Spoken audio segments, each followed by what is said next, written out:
Nós oramos. Amém. Podeis assentar, irmãos. Obrigada, pastor. Fique à vontade.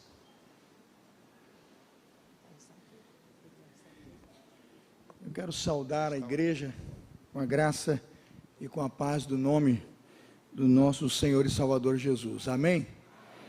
Alegra-me muito o coração estar aqui hoje. Eu já estive aqui algumas vezes e tem bastante tempo que eu não tenho vindo à igreja. Fiquei encantado aí com o templo, né? Reforma aqui na frente, uma adaptação maravilhosa. Eu me lembro de estar aqui pregando quando ainda era vermelho, tinha uns cordões aqui, bem enfeitados. Eu via coisa toda diferente. Eu digo, os tempos vão, né? Os tempos andam. Eu recebido ali pelos irmãos dos gabinetes, lindo a reforma das portas ali. Parabéns à igreja. Igreja viva, preocupada com as adaptações desse tempo, com a sua segurança, né? Com o conforto dos irmãos. Que Deus abençoe a igreja. Eu não sou muito, irmãos, de fazer fala da minha família, que me acompanha. Eu sou pastor há 20 anos, sou um homem tímido, evito essas coisas de publicidade, não falo desses negócios, sou muito reservado. Mas elas pediram para falar, não é? Então eu quero me desculpar primeiro, porque não era a data que eu viria. Eu tinha uma data para vir aqui, eu não sei se tem um mês isso, e eu adoeci muito, muito mesmo.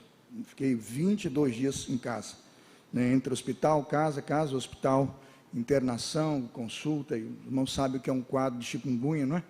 E aguardando os médicos darem orientação até que na 18º dia, antibiótico, corticoide. Aí eu entrei em pânico, nunca havia usado, sempre procurando me alimentar bem, mas era a hora, a médica disse. Aí estou de pé, sei que é por causa da medicação, mas como na quinta-feira ela suspendeu, já não me senti tão bem, né? Eu disse, Deus, agora é com o Senhor todos os milagres que eu preciso só de fazer. Minha esposa não pôde estar por isso, porque na data que eu havia programado viríamos. Hoje, irmãos, é a abertura do mês da integração. Meu pastor de integração faz um grande culto, tem orquestra, tudo. Ela foi 4 horas para a igreja e tentou ver se os maestros assumiam toda a estrutura, como aqui os irmãos. Imagina essa banda maravilhosa, eu fiquei vendo esse violão tocando reggae, blues, sei lá mais o que esse moço tocou, uma coisa linda. Eu disse, como é que substitui uma pessoa dessa na última? Não tem como, irmãos.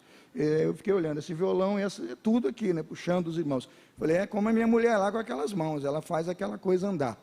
E eu disse, me perdoem. Eu costumo vir, uma vez que vim aqui ela veio, né, mas hoje ela não pôde estar, né? E os filhos não estão em casa. Eu moro, só eu e minha esposa, os filhos moram fora. Meu filho mora em Vassouras, estuda medicina, lá em Vassouras, é estudante de medicina, acadêmico de medicina. Minha filha mora em Campos, acadêmica de direito. Um está no 1º ano de medicina e a menina no 3º ano de direito. Então, orem por mim, ninho vazio. Tão jovem, né?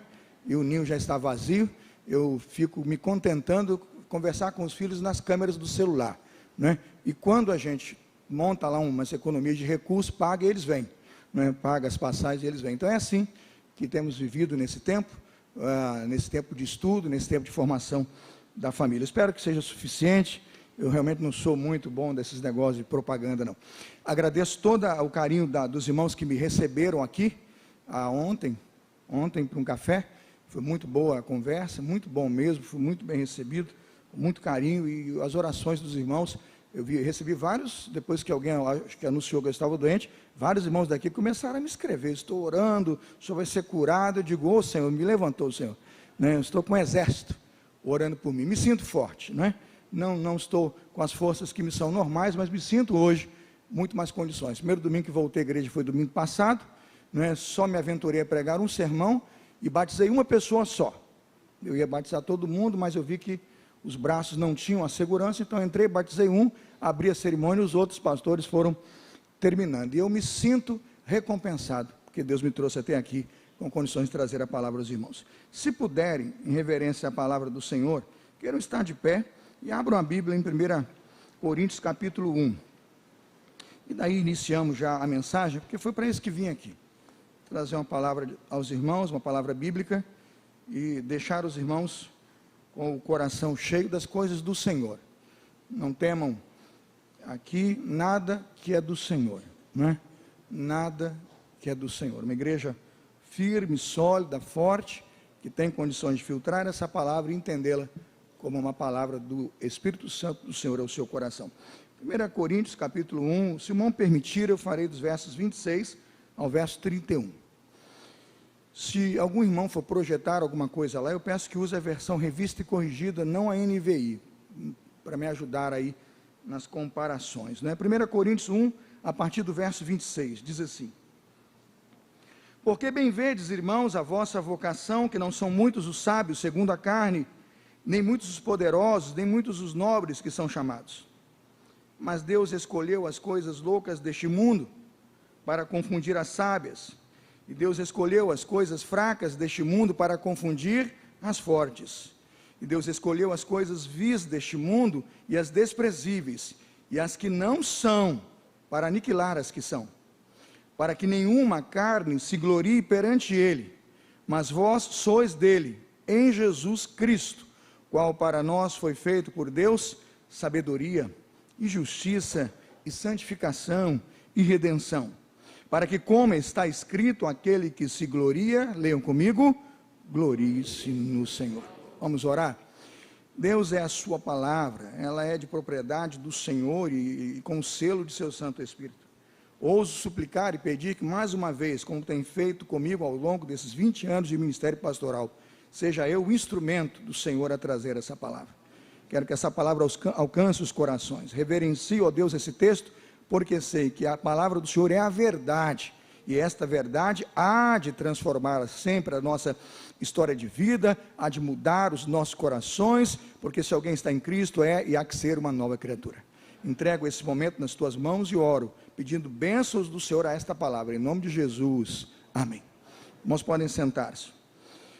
Irmãos, eu gosto desse texto e vou trazer um título a esta mensagem, para os irmãos poderem gravar. A gente tem que usar um tema e um título. O nosso educador está aqui no primeiro banco, ele vai logo dizer: o pastor então já está cooperando com a futura lição do PGM, que pode virar o sermão, né? Lá na igreja vira estudo. Seja fiel ao seu chamado. Vamos ver quanto prestaram atenção e sabe o tema da mensagem. Seja. Muita gente vai para cá sem saber o tema. Vamos mais uma vez o tema: seja fiel ao seu chamado. Vamos juntos? Seja fiel ao seu chamado. O apóstolo Paulo dirige sua exortação, você sabe muito bem, à igreja de Corinto. Comunidade muito interessante. Quando entendemos o que é a comunidade de Corinto, sabemos que Corinto é uma igreja forte, sólida, com liderança conhecida. Se você já leu Romanos 16, conhece, por exemplo, Lúcio, Gaio, Tércio. Tinha Tércio aqui que está em Maceió, não tinha? Quando você olha essa liderança de nome forte, Lúcio, Gaio, Tércio, Erasto, Quarto, quando você olha, por exemplo, Atos 18, está lá a história de Corinto, Crispo, Tício, Justo, você olha 1 Coríntios 16, Fortunato, Acaico. O que eu estou dizendo é que essa igreja tem endereço de liderança forte. O povo seguia conselhos e recomendações muito claras dos seus líderes. Paulo está preocupado porque a liderança tem passado uma espécie de som de trombeta muito claro, mas o rebanho parece não estar entendendo. E tem confusões. 1 Coríntios 14 diz que tem confusão no culto. Eles estão dizendo lá: por favor, igreja do Senhor, cuidado, se alguém fala, o outro fica calmo, se alguém fala com idiomas ou línguas, alguém tem que interpretar, e por favor, tudo seja feito com decência e ordem. E começam situações e problemas que a igreja parece a fazer uma espécie de hierarquia de dom, um dom aqui, um dom ali, quem fala assim é mais importante, quem não fala assim é de menor importância. E Paulo então defende, 1 Coríntios 12, que com dons diferentes, todos somos iguais diante do Senhor, amém? E exorta, vamos exercer o dom mais excelente, 1 Coríntios 13, qual é o dom mais excelente? O amor. É uma carta completa, por isso não posso pregar o capítulo 1, sem entender que Paulo nunca dividiu em capítulos, e nunca numerou sua carta, é uma carta inteira. Líderes, essa é a mensagem à igreja. Mas o que é que está se passando na igreja? A igreja tem um processo muito comum, cuja sua cultura popular eu diria assim, promíscua. Eu não sei se você já foi um pecador como eu já fui, hoje não mais. Eu já usei palavras impróprias, vocabulário indevido, já tive desejos que não são comuns aos cristãos, antes de me converter, antes e depois. Agora eu sou crente, amém? Lá em Corinto tinha um problema. Se você quisesse mandar alguém para o diabo ou mandar alguém para o inferno, você usava a expressão corintianizar. Por favor, não misture nada de futebol, me livre dessa confusão, né? Porque daqui a pouco vão dizer: o senhor está falando do time? Não. A expressão corintianizar era, na verdade, um termo grego para dizer assim: vá para o inferno, ou veja, vá para o diabo. Quando alguém queria dizer isso, o que ele estava dizendo? Quem vai a Corinto vai ser muito tentado. É isso que dizem os comentaristas históricos desse texto. O que tinha lá em Corinto, por exemplo? Na rua principal, 1000 prostitutas. Os historiadores, e qualquer livro fora da Bíblia, vai afirmar que um cidadão comum, santo, honrado, ao entrar na rua principal de Corinto, ao passar por 1000 prostitutas, caía em tentação. Ele resistia a primeira, a segunda, a terceira, a quarta, mas lá na 500ª ele caía. Ia para o templo e com ela fornicava, e com ela adulterava, e aí diziam, foi para o inferno. Caiu em tentação. Historicamente, o que eu estou dizendo é que Paulo está alertando para todos os problemas que são seculares, para a promiscuidade, para as dificuldades que a sociedade estava passando. Paulo pedia, por favor, igreja, lembre-se o modelo pelo qual Cristo te chamou a ser igreja. Aí volto ao título e ao versículo que li. Você que é crente batista raiz, não fechou a Bíblia, não é? Pode verificar, batista raiz não fechou a Bíblia. 1 Coríntios 1,26 diz assim: porque bem vede, irmãos, a vossa vocação, que não são muitos os sábios segundo a carne, nem muitos os poderosos, nem muitos os nobres que são chamados. Eu traduzo o capítulo 1, verso 26, dizendo o seguinte, tradução do pastor Carlos Elias: não perca de vista o seu chamado. Você não foi chamado para imundície, você não foi chamado para a prostituição, você não foi chamado do pecado, ao contrário, é o que Paulo está dizendo, você foi transportado do reino das trevas para um reino de maravilhosa luz. Não perca isso de vista, seja fiel ao seu chamado. O que Paulo está dizendo é que você pode ser um médico, isso é a sua profissão, mas sua vocação é ser um médico santo. Sua vocação é ser um médico justo, sua vocação é ser um médico cujo testemunho de Cristo está em você. Sua profissão é uma, sua vocação em Cristo tem que ser em Cristo preservada. Olhando isso, então, entendo que nós temos 3 aspectos que posso rapidamente passar aos irmãos como recomendação de um pastor à sua igreja, de Paulo à igreja de Corinto. Primeiro, seja fiel ao seu chamado. 1, não perdendo de vista o chamado. Era de manhã hoje, umas 10 horas, eu estava pregando na minha igreja, onde estou pastoreando há 12 anos. Olhei para a igreja e disse, irmãos, quantas vezes não entendemos os motivos pelos quais fomos chamados? Paulo gasta suas epístolas inteiras. Se eu tivesse 3 horas hoje, eu ia expor aos irmãos o que penso das epístolas de Paulo, uma riqueza do Evangelho. Chamados a andar em amor, a andar em unidade, a andar em submissão, a andar em contrição, a andar em honra, um apelo, Paulo fazendo uma espécie de implorar e de requerer a igreja entenda as razões pelas quais fomos chamados. Só nesse capítulo você vai encontrar pelo menos umas 8 vezes a palavra chamado e vocação, só aqui, no livro todo serão mais de 40 vezes chamado. Hoje de manhã pregava, quem batista raiz vai comigo, Efésios 4, é o sermão da minha manhã lá. Eu disse à igreja, quais são as razões da unidade da igreja e por que fomos chamados a viver em unidade? Chamado, vocação. Paulo responde, capítulo 4, Efésios 4, versículo 1, diz assim, rogo-vos, pois, Paulo prisioneiro, disse do Senhor, que andeis, agora veja, como é digno, quem tem a Bíblia pode repetir aí comigo, da vocação com que foste chamado. Pastor, o senhor está pregando em Coríntios ou em Efésios? É a mesma coisa. Não estou fazendo aqui nenhum tipo de costura, eu estou mostrando que Paulo é coerente com os ensinos que decidiu desenvolver. Ele está escrevendo para Corinto, está escrevendo para Éfeso. Parece que aqui o problema é o mesmo, Baco, Deus do vinho, não vos embriagueis com o vinho, onde há devassidão. Parece que os problemas não mudaram no Brasil, não mudaram em Brasília e não vão mudar no mundo. O que precisa mudar é o homem. Alguém pergunta, pastor, então qual é a nossa vocação? Eu sou vocacionado pastoral. Sim, esse é um dom, é a diversidade. Deus distribuiu dons. A igreja tem unidade e tem diversidade. A unidade é a vocação que nos chamou, e a diversidade, um dom particular a cada um. Efésios 4, não é? 1 Coríntios 12, ok, irmãos? Romanos 12, textos clássicos da Escritura Sagrada. Mas qual é a vocação da igreja? Efésios 4, 2, olha o texto. Efésios 4, 2, diz assim, com toda humildade, mansidão, longanimidade, suportando-vos uns aos outros em amor, procurando guardar, veja, a unidade do Espírito pelo vínculo da paz. Quando eu penso que Paulo diz, pois, ele está buscando todo o contexto, diz, a vocação com que for chamados continua. Que vocação? Vocação cumprida, vocação exercida, capítulo 4, versículo 2, com toda. Aí você encontrou, eu diria assim, o perfil do cristão, não é?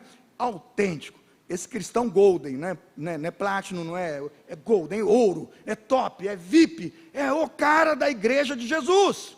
Que cristão é esse? Está lá, humilde. Aí você falou, pastor, você falou isso tudo para dizer que o homem é humilde? É, a humildade é a maior virtude cristã. Os romanos exaltavam a megalopsia, não é? A megalomania. Para romano, humildade é fraqueza, porque então quem tem poder diz que não pode demonstrar fraqueza ou vão te engolir. Isso é no mundo, irmãos. Entre nós não é assim. Quando olho o texto, vejo que humildade é a maior virtude exercida como fruto dado pelo Espírito em um crente. Bem-aventurados os...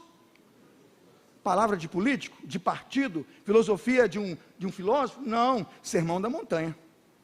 Palavras do Senhor Jesus. Bem-aventurados os humildes. Deus resiste ao soberbo, mas ao humilde concede a graça. Estou defendendo aqui, irmãos, Efésios 4, versículo 2, estou defendendo 1 Coríntios 1, 26, a ideia de que nós somos vocacionados para ser humildes, mansos, longânimos, suporte de amor aos nossos irmãos, gente cheia do Espírito Santo de Deus, para emanar e transmitir a graça do Senhor. Quem concorda com essa palavra, diga amém. Quem a rejeita, com certeza nem professa, mas quem a recebe, reconhece. Somos vocacionados por Deus a ser uma igreja cuja vocação principal é olhar para Cristo, imitar a Cristo e frutificar em Cristo tudo aquilo que por graça. Só uma nova criatura, irmãos, pode ser humilde. Só uma nova criatura pode ser manso. Só uma nova criatura é longânimo. Efésios 5, consistente o ensino de Paulo, longanimidade, mansidão, domínio próprio, são frutos do Espírito. Não há uma inconsistência no ensino. Coríntios, Efésios, Gálatas. Por que eu estou dizendo isso? Quantos já perderam de vista o seu chamado? Quantos já o deixaram a um lugar no passado? Quantos já jogaram fora os valores principais que o trouxeram à fé? Irmãos, quando cantei alguns desses hinos, e um deles eu não conhecia, perguntei à irmã ali, irmã, que lindo, bonito, mas é de onde? De onde vem? Aí eu li o autor, a irmã disse, um ministro de música que aqui passou. Eu disse, que inspiração. Alguns podem ter achado que eu não cantei por algum motivo, eu não cantei de êxtase. Achei maravilhoso o que se escreve, como as linhas melódicas e tudo. Eu falei, estamos entrando no trono de Deus aqui. Eu já estou sendo teletransportado à sala do trono, e não preciso pular e gritar para isso, eu me sinto adorador. Quando olho uma verdade como essa, então, o que estou dizendo, prezando e pregando à igreja é, irmãos, não percam de vista tudo isso, isso tem valor. Os ensinos de uma face e outra, os ensinos de uma milha e duas, os ensinos da bem-aventurança, os ensinos de um lar sobre a rocha. Nós temos uma vocação, igreja, não percamos de vista. Abra sua Bíblia em casa e ressuscite todos os dias os símbolos da sua fé e diga, um só Deus, um só Senhor, uma só fé, um só batismo. O Senhor tem abençoado a nossa casa. Há igrejas enfraquecidas, há pastores que estão se vendendo ao mundanismo, há liberalismo na sociedade, a gente fraca na fé, porque estamos perdendo de vista o foco, o alvo, o objetivo. Hebreus diz, vamos botar os olhos, Hebreus, né? Ao autor e consumador da nossa fé, fitar os olhos nele e caminhar. Era um dia desses, eu creio que uns 3 anos, isso, quando minha filha começou a universidade, falaram para ela assim, tem que ler um livro tal. Aí ela me falou, pai, tal, você já leu? Eu falei, filha, eu acho que eu li isso aí lá na infância, mas não dei atenção não. E ela tem que ler e o assunto é sério. Eu falei, tá bom, vamos ver. Aí eu só gosto de acompanhar, ela comprou o dela, eu comprei o meu. O livro do Dr. Charles Dodson. Charles Dodson. Esse reverendo britânico, Charles Dodson, ele viveu aí nos anos de 1865, escreveu várias obras. Você vai saber o que eu estou dizendo. E dentre as obras assim literárias de maior valor dele, está um livro de título Alice do País das Maravilhas. Imagina, né? Você estava pensando que era um negócio assim do 8º mundo, né? Alice no País das Maravilhas. Eu pensei, o que isso tem a ver com direito? Minha filha, que negócio é esse? Pai, é do reverendo britânico lá, eu tenho que ler. Aí eu falei, olha, ele nem se chama assim no livro o nome dele é Lewis Carroll. Ele escreveu o livro com um pseudônimo, porque não queria confundir o ministério dele como reverendo e a parte dele como literato. Por isso ele usa o pseudônimo de Lewis Carroll. Quando você comprar o Alice no País das Maravilhas, o nome lá é Lewis, mas o autor verdadeiro, o homem por trás do livro, é o Charles Dodgson. Ele escreve o livro Alice e as obras estão lá, vários Silver e outros textos. E eu falei, minha filha, vamos ler e entender para que serve o livro. E eu fui descobrir que o livro não serve para criança coisa nenhuma. As crianças vão ler e achar maravilhoso, cores, coelho, né, gato. Mas, na verdade, o livro é filosofia pura. Filosofia pura. E com uma grande intenção de penetrar as mentes e passar valores. Tem lá o coelho é apressado, é o homem carioca, né? Eu interpretei, disse a ela, sou eu, Luísa, atrasado, correndo, chegando atrasado dos compromissos. Olhando para o relógio, porque tem que acabar o sermão. Já viram que o coelho no filme fica o tempo todo, eu estou atrasado, não sei o que lá, eu tenho pressa. Ô coelho horroroso, eu falei para minha esposa, tirando os meus dentes, eu pareço com coelho em tudo. Que coelho horroroso. E lendo o personagem, entendi que o coelho, na verdade, é aquele indivíduo que sempre manda um recado, mas não pode se envolver. Irmão, você está bem? Deus o abençoe, sai correndo. Porque se o irmão responder que está mal, ele não pode fazer nada, é o coelho. Filosofia. Agora eu queria falar do gato. Quando li o gato, aí me apavorei. O gato é um gato de Cheshire, não é o Lúcifer. Lúcifer é de outro livro. Não vai demonizar o gato de Alice. O gato de Alice é o Cheshire, né? O Cheshire, né? Um nome bem estranho do gato. Esse gato está no alto de uma árvore, aparece, desaparece, abre a boca, some a cauda. O gato é um horror. Mas tem um momento em que a Alice está realmente convicta de chegar na casa do chapeleiro, né? Ela quer ir para a casa do chapeleiro, não quer ir para lá e tal. Eu sei que em um momento ela está numa trifurcação, há 3 saídas, e ela então se pergunta, para onde que eu vou? E sem saber para onde ir, o gato se aproveitou da fraqueza dela, aparece na árvore, e a pergunta é assim, vou ler para não falhar aqui o ensaio. Aqui. Aí ela pergunta para o gato, seu gato, para onde vai a estrada? Se fosse uma conversa comum, o gato responderia, para lá e para lá. O gato é filósofo não responde nada. Filósofo repergunta, recoloca, requalifica. Por isso que estão brigando com as faculdades de filosofia, até andaram falando sobre isso na televisão, né? Mas é filosofia pura. Perguntou, para onde vai a estrada? O gato não responde, ele diz assim, para onde você quer ir? Filosofia pura, ele joga de novo a pergunta. A Alice diz, não sei, não importa muito onde. Caiu nas garras do gato. O gato diz, para quem não sabe para onde vai, qualquer lugar. Para quem não sabe para onde vai, qualquer caminho vai chegar. Do meio, da direita ou da esquerda. Você está perdida, minha filha. Você é refém de quem sabe aonde esse caminho vai dar. Cuidado com o gato Cheshire, ele é perigoso. Quando nós conversávamos, eu e minha filha, sobre isso, eu disse, minha filha, por isso o estudo, por isso sua dedicação a Deus, por isso os valores de nossa fé. Disse Jesus, eu sou o caminho, a verdade e a vida. Ninguém vê ao Pai, nós não somos um povo perdido. Nenhum gato nos engabela, nenhum gato nos enrola. Eu olho para o autor e consumador da minha fé e digo, não sou bobo, eu sou salvo, eu sou santo, eu vou trilhar o caminho da Jerusalém celestial, hei de ver meu Redentor. Não tire os olhos de Jesus. Seja fiel ao seu chamado. Eu estou preocupado com o tempo, mas vai dar tudo certo. Segundo lugar. Primeiro lugar, lembra? Não perca de vista o seu chamado. Seja fiel a ele. Segundo lugar, seja fiel ao chamado de Cristo. Pastor, é quase a mesma coisa. É a mesma coisa. Eu vou bater o tempo todo na mesma coisa. Eu só vou crescer as ideias. Seja fiel ao seu chamado para ser de Cristo. 1 Coríntios 1:9, Batista Raiz. Está com a Bíblia aberta. Quem fechou, está vacilando o pé, quem sabe, não é? 1 Coríntios 1:9. Deixa eu achar aqui que eu já estou em Efésios, já está em Efésios aqui.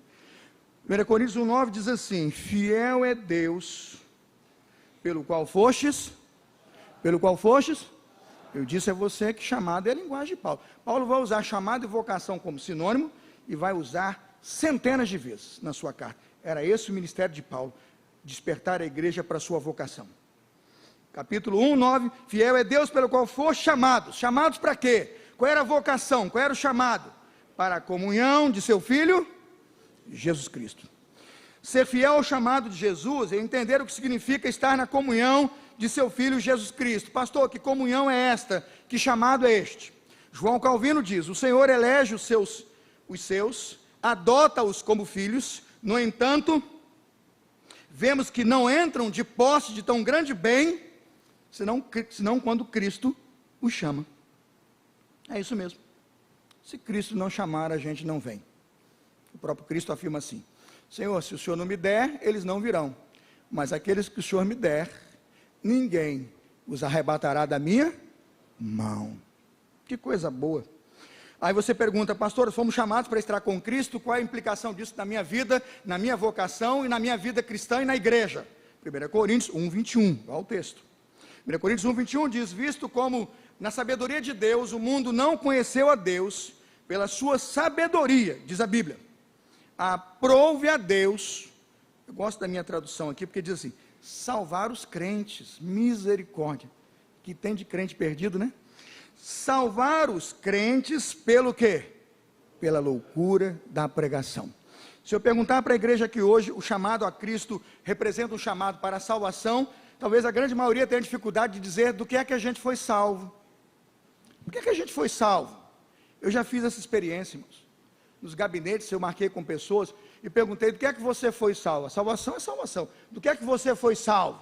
Aí o indivíduo solta logo, salvo do inferno e da perdição eterna.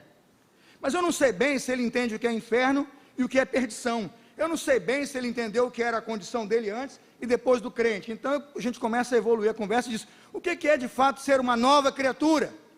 Quando olho para o chamado de Cristo e a sua igreja, o que a Bíblia está dizendo é que você precisa entender o seu chamado à salvação. Deus me livrou das garras do inferno, Deus me deu a salvação, eu vou morar no céu. O que isso representa?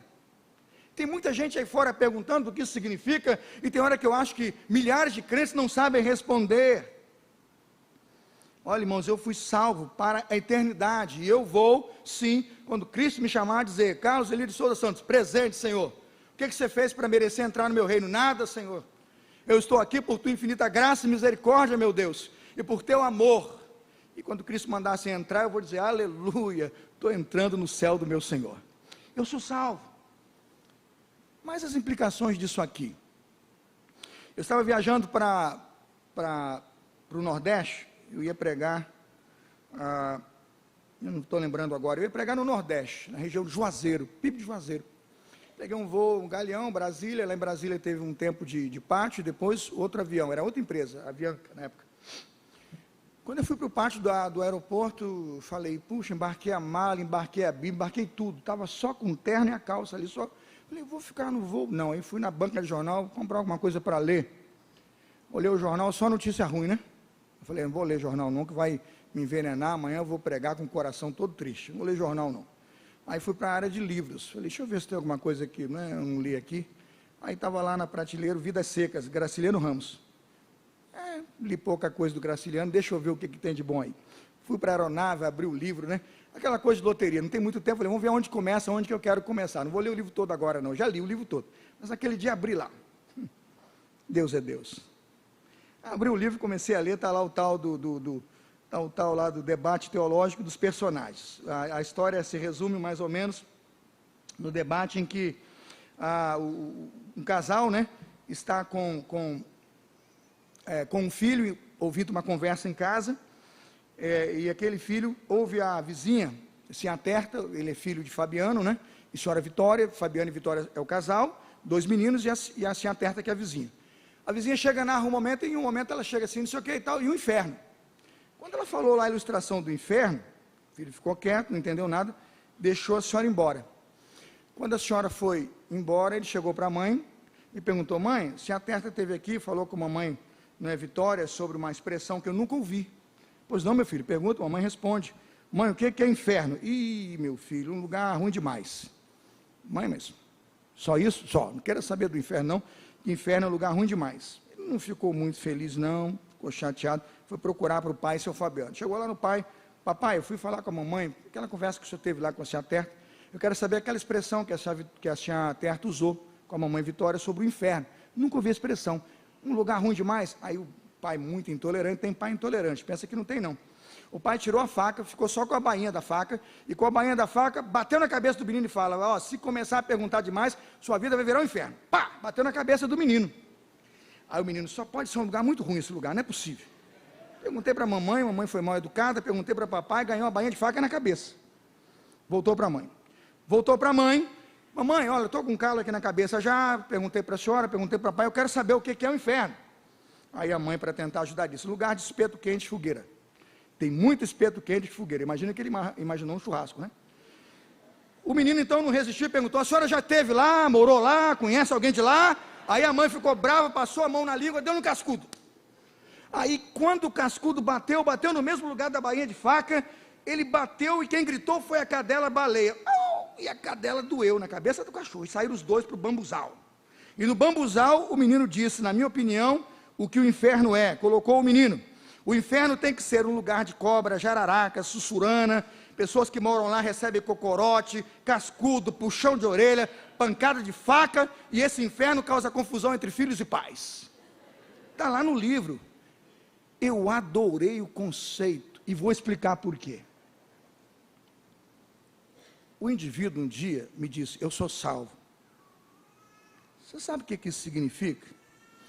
Deus livrou você do inferno. Mas eu não estou falando só do dia que você morrer, não. Eu estou falando de vida abundante. Eu estou falando de vida abundante. Sabe para que Paulo escreveu essa carta da igreja de Corinto? Paulo disse assim, não deixa o inferno achar espaço na vida de vocês, não. Não deixa que o Satanás, que o demônio, que o diabo, como você vai nominar aí, não é? Belzebu, não é? Que as intuições do reino demoníaco dominem sua vida, não. Paulo escreveu para dizer, se vocês deixarem o inferno volta, vocês não são do fogo eterno, vocês são de uma vocação de luz. Aí você diz assim, pastor, não tem nada de inferno em Corinto, tem não? 1 Coríntios 1,11, dá uma olhada aí, 1 Coríntios 1,11. Paulo diz que a respeito dos irmãos, me foi comunicado pela família de Cloé, que há o quê? Há o quê? Contenda na igreja é céu ou inferno, irmãos? Entendeu agora a teologia? E por que tem contenda? Porque a gente às vezes afirma o pé por verdades que a gente nem... Não era melhor ser humilde, manso, perdoar, cumprir os ensinos do evangelho? Mas quando começa a contenda, pode perceber, o pé de guerra é o pé do inferno.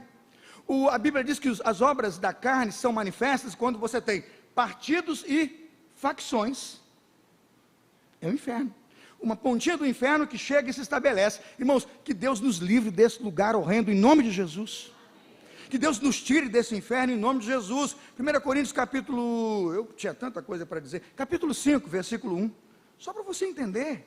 O inferno vai encontrar um lugar, e se ele encontrar um cordão para se pendurar, um ponto de sustentação, ele entra e se sustenta de novo, numa comunidade de salvos. Paulo está dizendo, não deixe o inferno voltar para dentro da igreja, põe o inferno porta fora.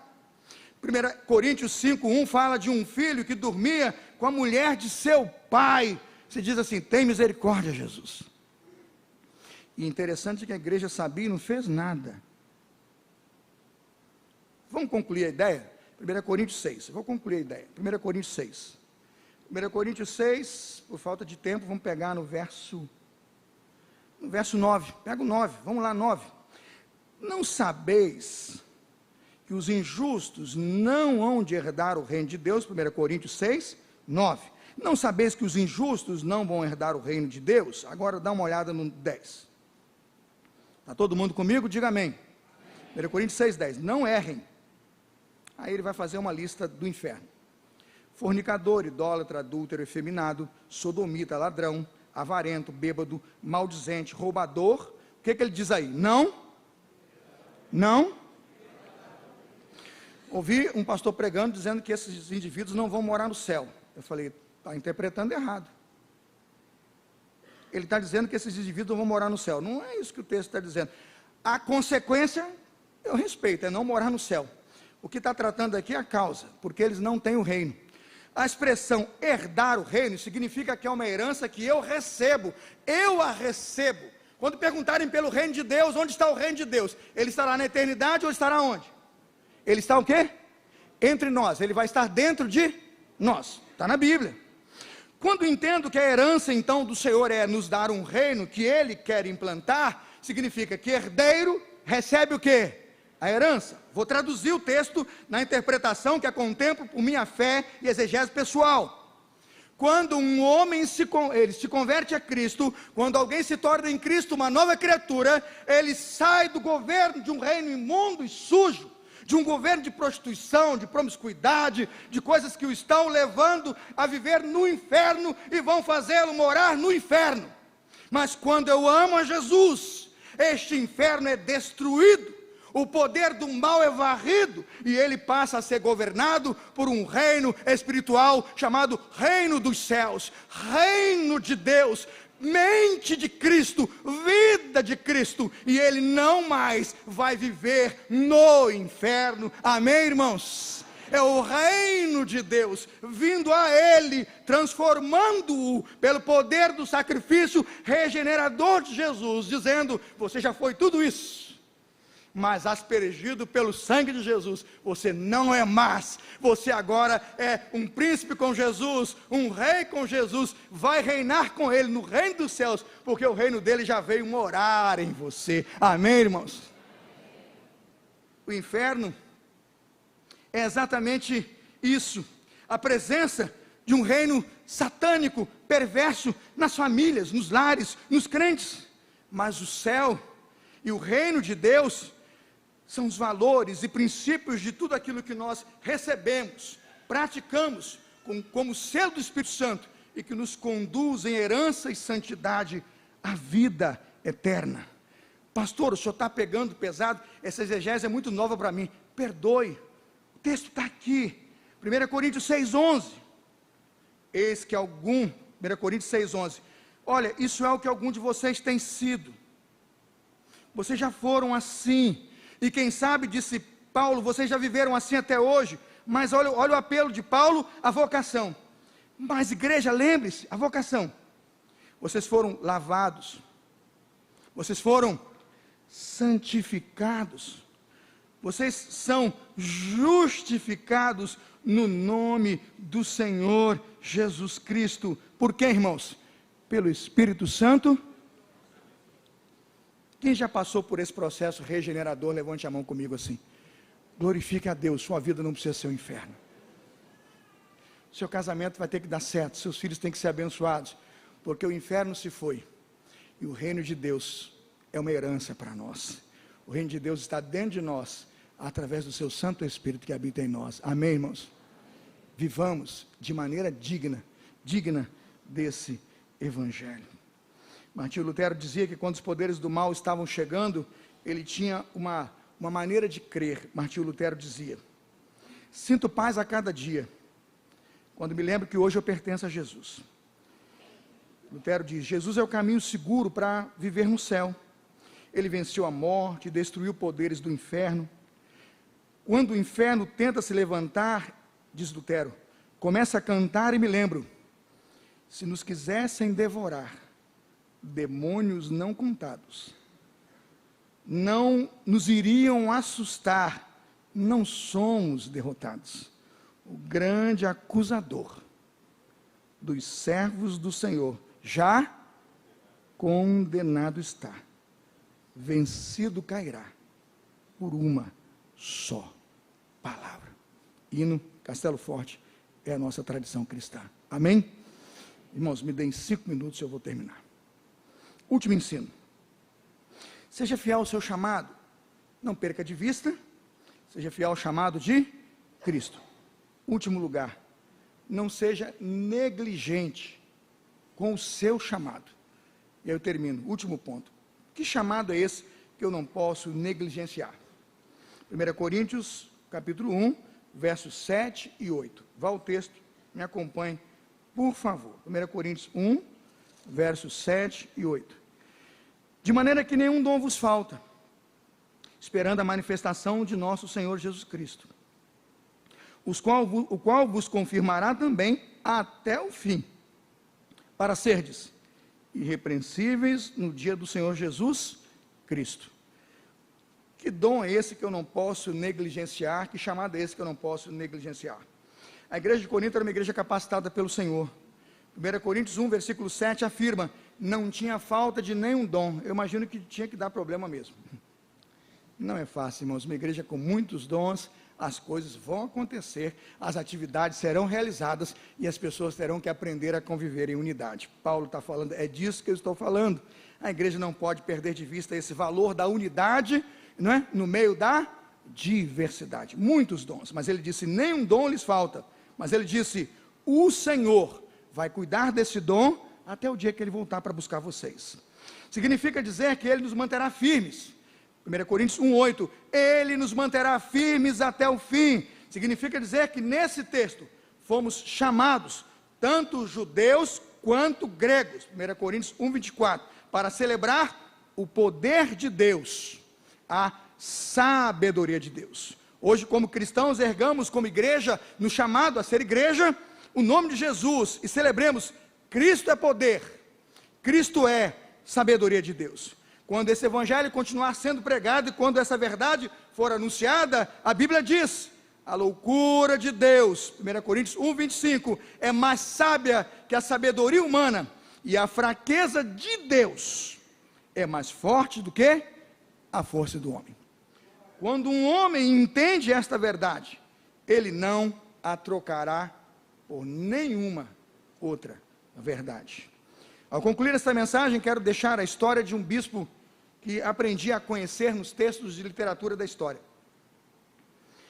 Bispo Hugo Latimer, um bispo de grande renome, ele nasce em 1492, numa família de fazendeiros muito ricos, em Turkeston, na Inglaterra.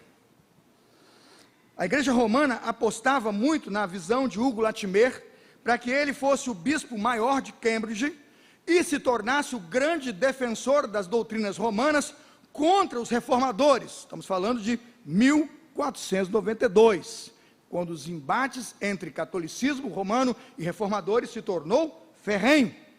Hugo Latimer, então, um jovem padre de 22 anos, começa a ser reconhecidamente respeitado. Ele está na sua igreja, preza seus ensinos, defende o apostolado romano e a sua igreja. Mas ele debate teologia e lê a Bíblia como ninguém. Ele tem um amigo cristão, ele tem um amigo que professa um evangelho diferente na interpretação do bispo, mas ele admirava Thomas Bilne, um grande professor também na área de teologia. Um dia Thomas Bilne pensou e disse, como posso ajudar o meu amigo Hugo Latimer a entender as verdades do evangelho como creio? Ele queria tentar dissuadi-lo a conhecer a interpretação dele, a respeito de Deus e da fé. Thomas Bilne teve a brilhante ideia, marcou um confessionário.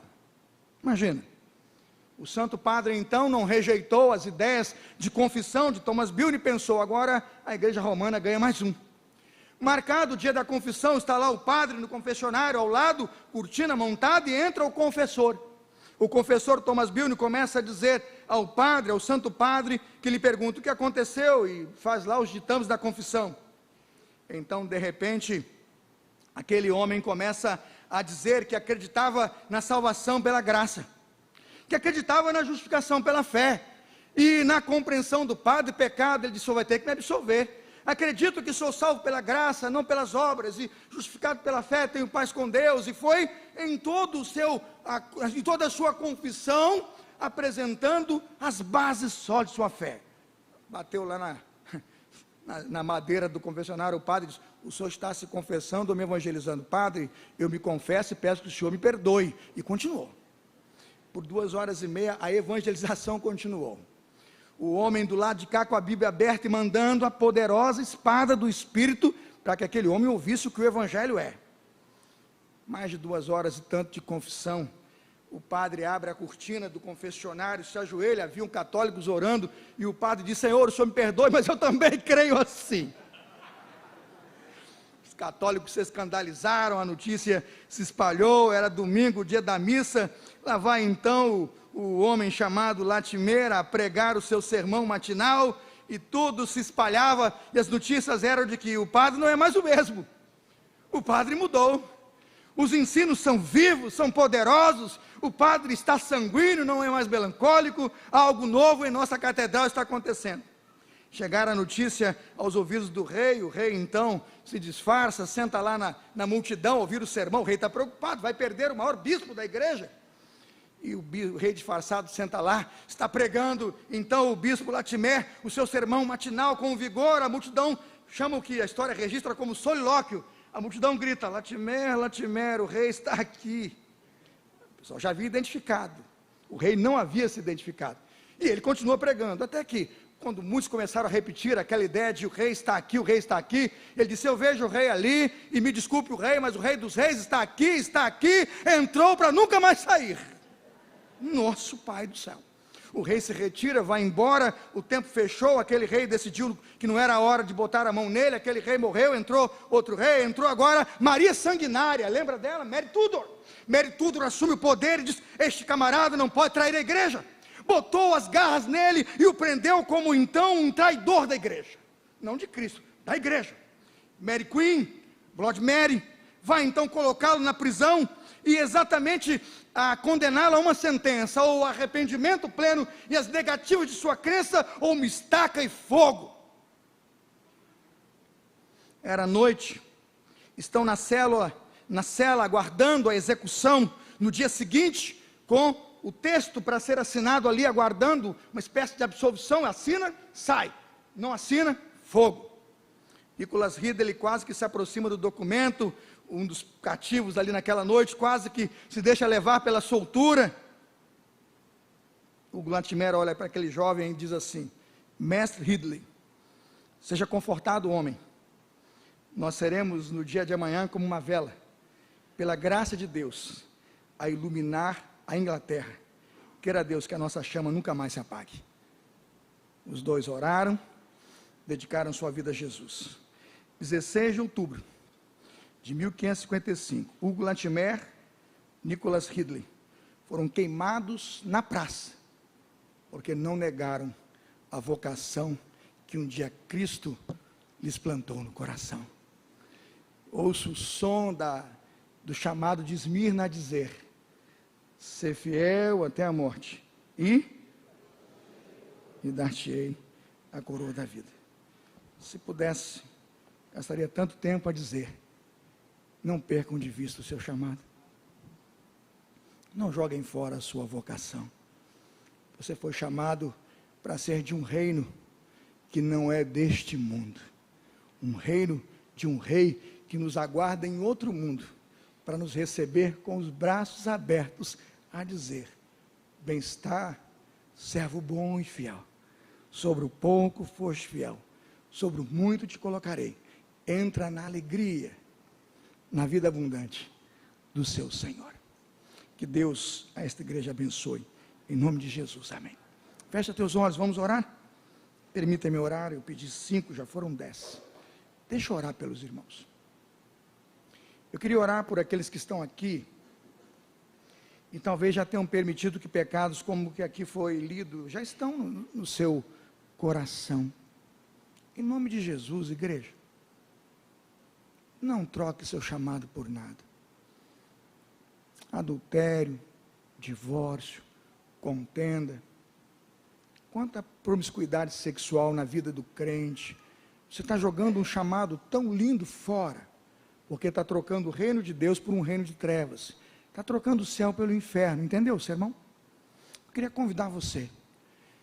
Eu não sei se a gente podia, meu irmão, não sei, vou perguntar àquela irmã que cantou com o irmão aquela canção, uma canção profética que foi cantada aqui. Se a irmã me desse a honra, eu queria aquela canção. Se a irmã me permitir. Eu nem sou da igreja, me perdoe, eu queria pedir permissão.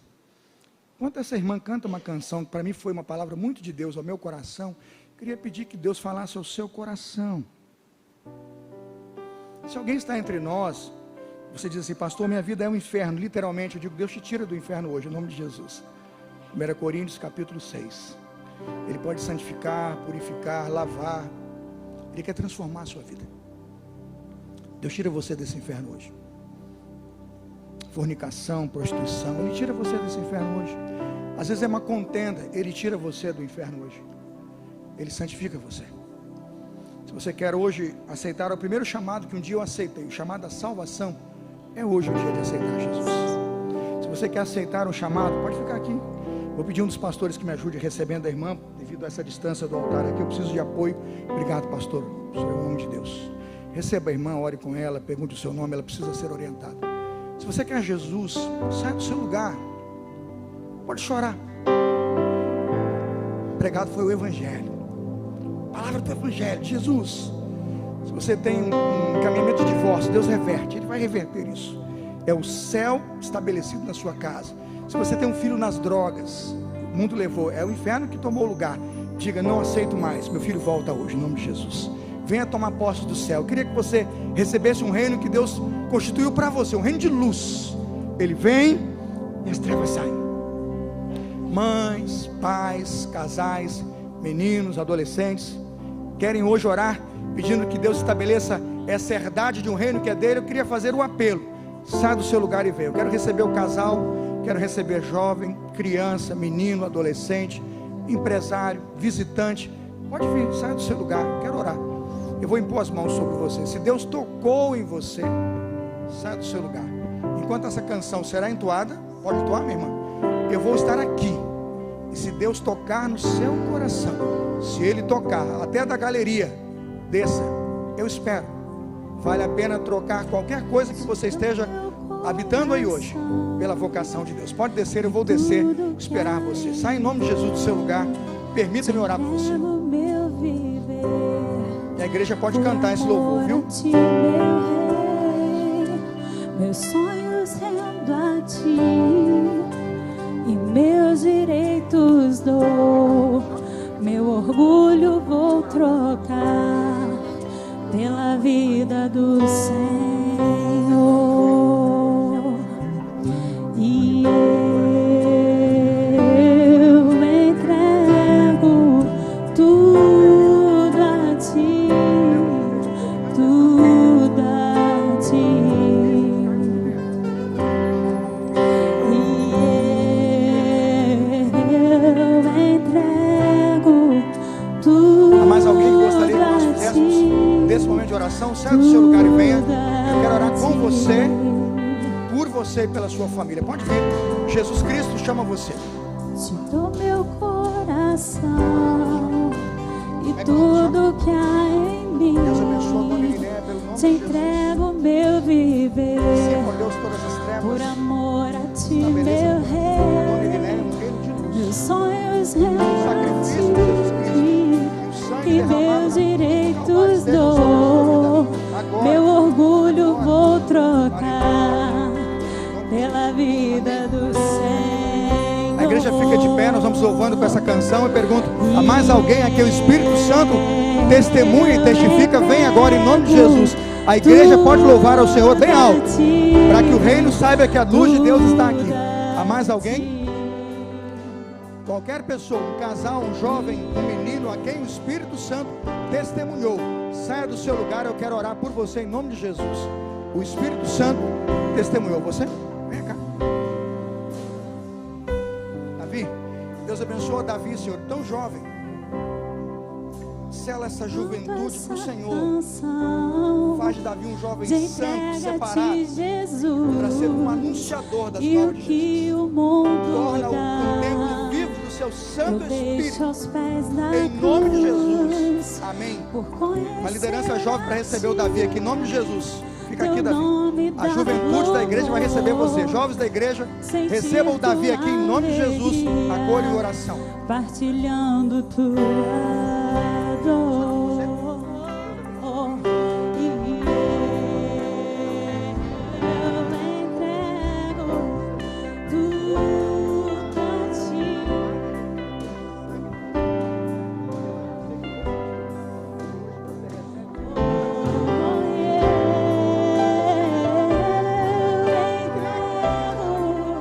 Tudo a ti, tudo a ti.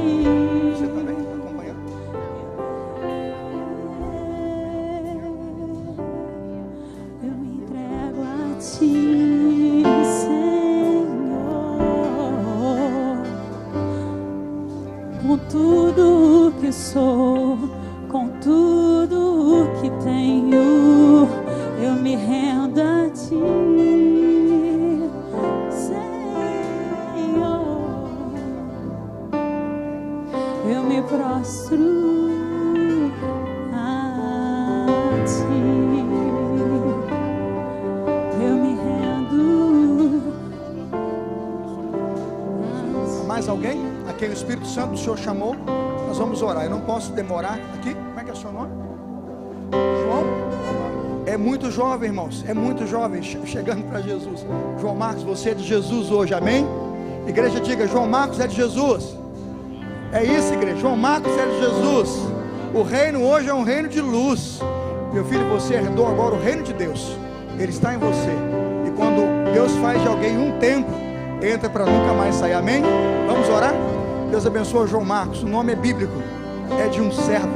Faça deste servo um companheiro de pastores, missionários na causa do Senhor. Não permita, ó Deus, que o diabo tenha poder sobre a sua vida. Que nada do que ele tem seja tocado, ó Deus, pelo reino das trevas. E que ele, neste momento, receba como herança o reino dos céus. É a nossa oração em nome de Jesus. Amém. Vamos orar juntos? Estenda sua mão aqui para frente, me ajude a abençoar esses frutos que o reino de Deus hoje estabeleceu. Entenderam o que é uma batalha, irmãos? É uma batalha do reino de Deus e do reino das trevas. Mas hoje o reino de Deus é vencedor, porque a alegria no céu quando um pecador se arrepende. E nós estamos aqui declarando que está estabelecido aqui hoje o reino de Deus. Senhor, obrigado. Tua palavra prometeu e se cumpriu que ela não volta vazia. E está estabelecida hoje na primeira igreja batista de Vila da Penha a diferença de uma igreja que cumpre a sua vocação: pregar o evangelho, ganhar almas, anunciar o reino do Senhor. Cada vida, o mais jovem, a mais idosa, hoje está selada. E se não tinha o nome escrito no livro da vida, hoje será escrito o seu nome com o sangue de Jesus.